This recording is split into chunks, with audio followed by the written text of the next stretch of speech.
Assalamualaikum dan selamat sejahtera. Nama saya Ain Kristina binti Abdul Jalal dari kelas 5 Ibnu Khaldun, Sekolah Kebangsaan Karak.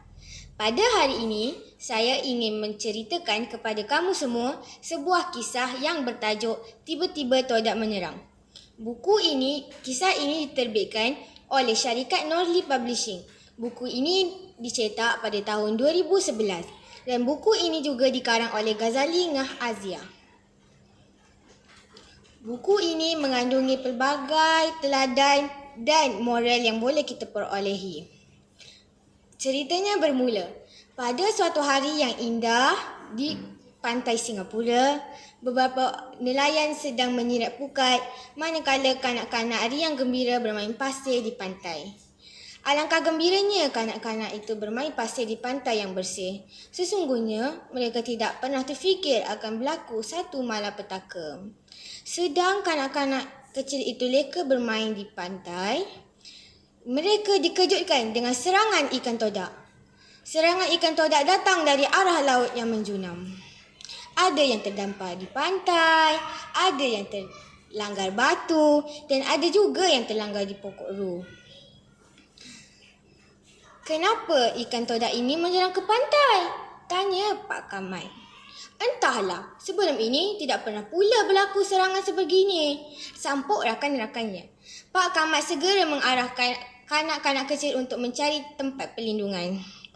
Pak Kamal berlari ke arah pantai untuk melihat lebih dekat. Tiba-tiba, seekor ikan todak menikam tepat pada dadanya. Akhirnya, Pak Kamal mati di situ juga.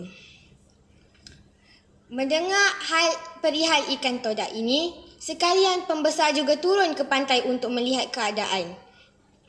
Maharaja Singapura segera mengarahkan para pembesar untuk bermesyuarat. Ini kerana hal serangan ikan todak ini dianggap sesuatu yang luar biasa. Ini bukan todak sesat, kata Maharaja. Kalau sesat, hanya seekor dua saja. Ini sudah beratus-ratus pula. Malahan membunuh ramai orang kita. Maharaja menyuruh pembesar untuk mengumpulkan semua penduduk. Maka para pengawas segera memukul canang. Para rakyat jelata datang dengan membawa parang, tombak, besi tajam dan sebagainya. Kita mesti lawan, kata bendahara. Sewaktu ikan todak mula menyerang ke pantai, mereka lalu membunuhnya. Malangnya, lebih ramai orang yang terkorban. Hampir seharian juga mereka berlawan. Sekarang, pantai yang bersih mula menjadi hanyir dan busuk akibat bau darah manusia dan ikan todak. Sewaktu saat yang gentir, datanglah seorang yang berkata, "Mari kita berkubur dengan betis." Cadangan orang itu disambut oleh penduduk. Sewaktu ikan todak mula menyerang, keputusannya tetap sama. Lebih ramai orang yang terkorban. Sewaktu itu, seorang budak hodoh yang sudah lama memerhatikan keadaan itu berkata, "Alangkah bodohnya rakyat Singapura berkubur dengan betis. Lebih baik kalau kita berkubur dengan batang pisang."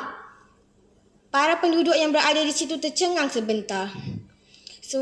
Sewaktu itu, para pembesar mula berbincang tentang kebijaksanaan budak itu. Jadi, para pembesar mengambil keputusan untuk berkubur dengan batang pisang. Maka, para penduduk segera mengumpulkan batang pisang untuk dibuat kubur untuk menghalang serangan ikan todak. Sewaktu serangan ikan todak yang menyerang ke pantai, muncungnya tersangkut pada batang pokok pisang. Jadi, kerajaan Singapura selamat dari ancaman ikan todak. Akan tetapi ada sesuatu hal yang dirisaukan, iaitu sifat iri hati para pembesar terhadap kebijakan budak itu. Mereka datang ke rumah bendahara dan berkata, "Budak ini sangat bijak. Kalau bila kecil-kecil lagi sudah bijak. Lepas dewasa nanti dia akan pijak kepala kita." kata seorang pembesar. Betul tu. Kalau begini kita mesti menghalang budak ini daripada menjadi maharaja. Sampuk bendahara pula. Betul lah. Kalau dia sudah dewasa nanti, dia pula yang akan memperbodoh-bodohkan kita.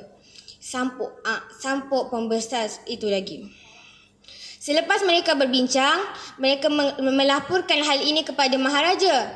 Maharaja yang mendengar berasa takut dan cemas kerana takut tahtanya dirampas oleh budak bijak itu. Selepas mereka berbincang, mereka membuat keputusan. Maharaja membuat keputusan untuk membunuh budak cerdik itu. Sewaktu di dewan persidangan, seorang pembesar yang lain mencadangkan agar kita tidak boleh membunuh budak itu kerana budak itu banyak berjasa kepada negara kita. Dia juga telah menghalang serangan ikan todak itu. Nanti seluruh penduduk akan menanggung dosa akibat kita membunuh budak itu. Akan tetapi tiada siapa yang boleh menghalang keputusan maharaja. Akhirnya budak itu dibunuh juga. Selepas beberapa bulan budak itu dibunuh, barulah maharaja berasa kesal dan amat takut akibat dosa yang dia telah buat. Akhirnya maharaja berasa sangat kesal dan kecewa kerana telah membunuh budak itu. Bak kata pepatah, sesal dahulu pendapatan, sesal kemudian tidak berguna. Sekian, terima kasih.